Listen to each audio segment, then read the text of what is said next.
Nampaknya kita hampir tiap bulan, hampir tiap semester ngomong RUPS terus.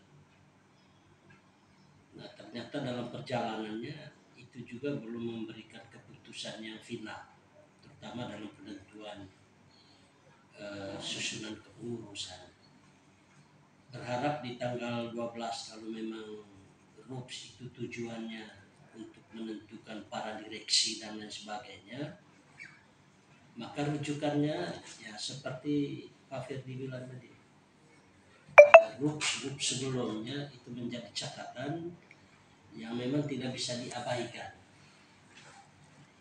Nah kalau sampai tiba-tiba di RUPS terakhir nanti tidak merujuk pada RUPS sebelumnya, itu menimbulkan persoalan, itu menimbulkan masalah.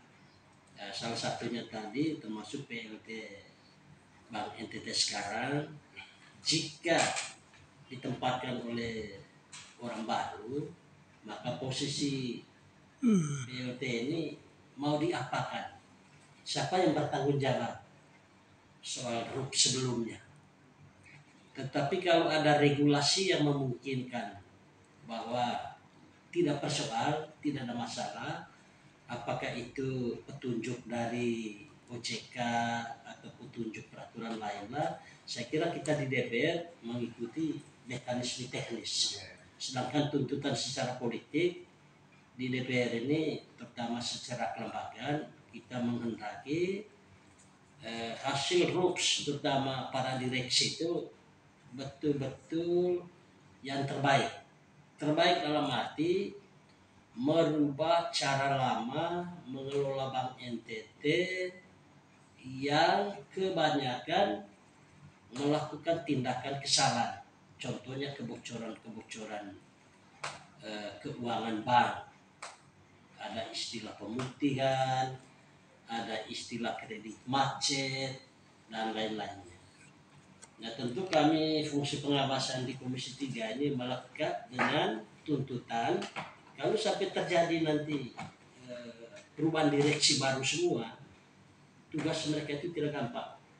Harus mencari tahu keuangan Bank NTT yang dibuktikan. Harus cari tahu keuangan yang ada di Bank NTT yang dibawa lari oleh kreditur dan tidak bertanggung jawab dan lain sebagainya. Apa artinya kalau nanti orang baru datang lalu tetap menyimpan masalah? Ini kami sebagai anggota DPR tidak suka itu. Itu sama dengan mereka hanya mencari keuangan atau hanya mencari gaji di Bank NTT, atau bahasa kasarnya hanya mau menghabiskan uang rakyat melalui manajemen Bank NTT.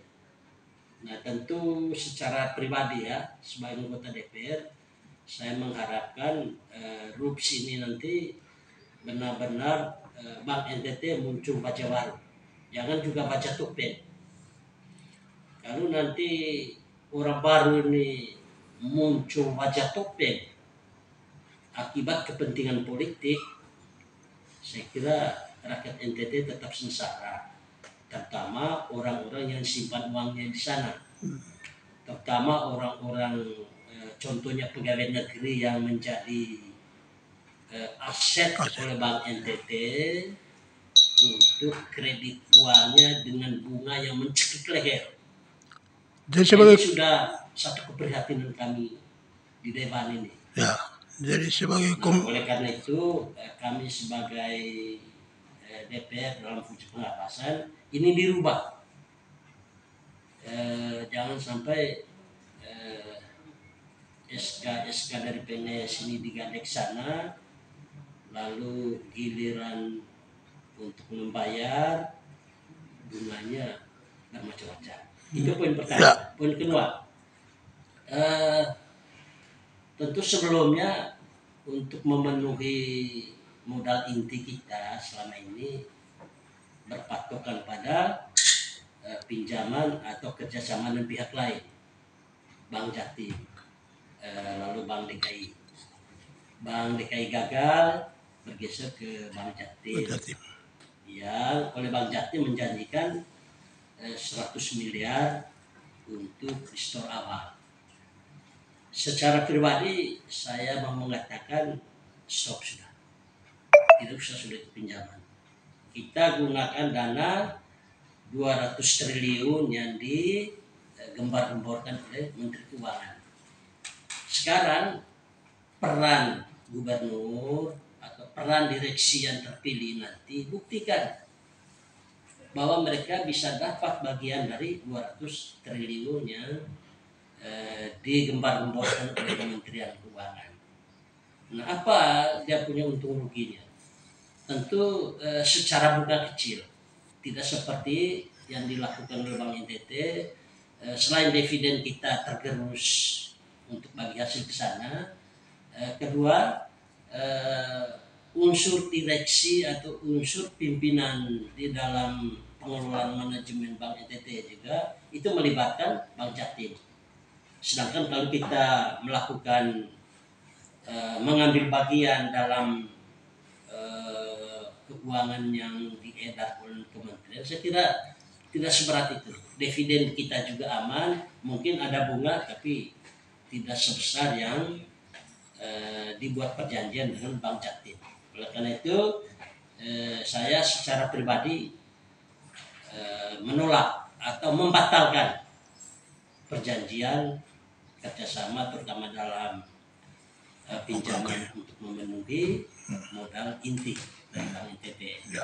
Jadi 2 poin ini kami berharap itu hasil RUPS nanti Bank NTT akan memberikan gambaran yang paling bagus dan baik untuk rakyat NTT. Ketiga, ya OJK jangan terlalu mempermainkan Bank NTT inilah.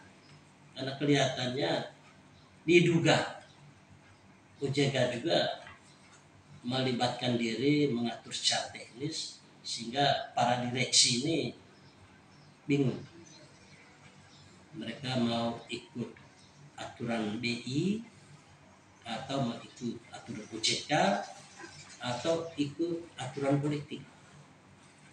Jadi 3 poin ini mengganggu stabilitas berlangsungnya perjalanan Bank NTT. Lalu keempat, kurangi tantiem. Ini kan para direksi gemar dengan tantiem. Tantiem. Ada uang-uang yang mestinya dia duduk manis itu diberikan ke rakyat untuk menggunakan lewat kur dan lain sebagainya. Tapi mungkin di internal Bank NTT biaya personalnya tinggi, salah satunya.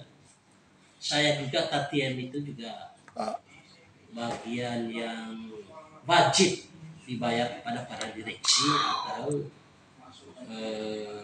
posisi-posisi strategis yang diduduki oleh person-person yang ada di sana.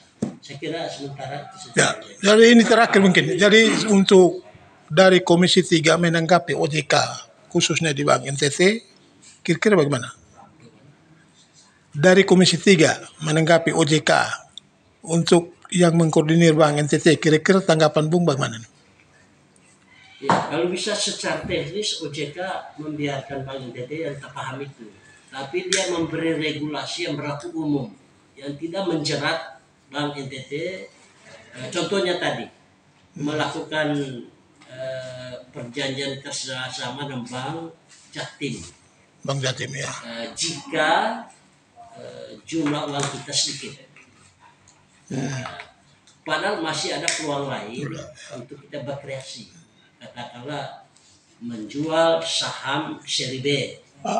Atau rakyat di NTT boleh memberi sahamnya kepada Bank NTT. Ketimbang kita pergi kerjasama dengan orang lain. Ya ini kan bisa saja akibat dari tekanan-tekanan peraturan dari OJK atau tekanan dari pihak lain.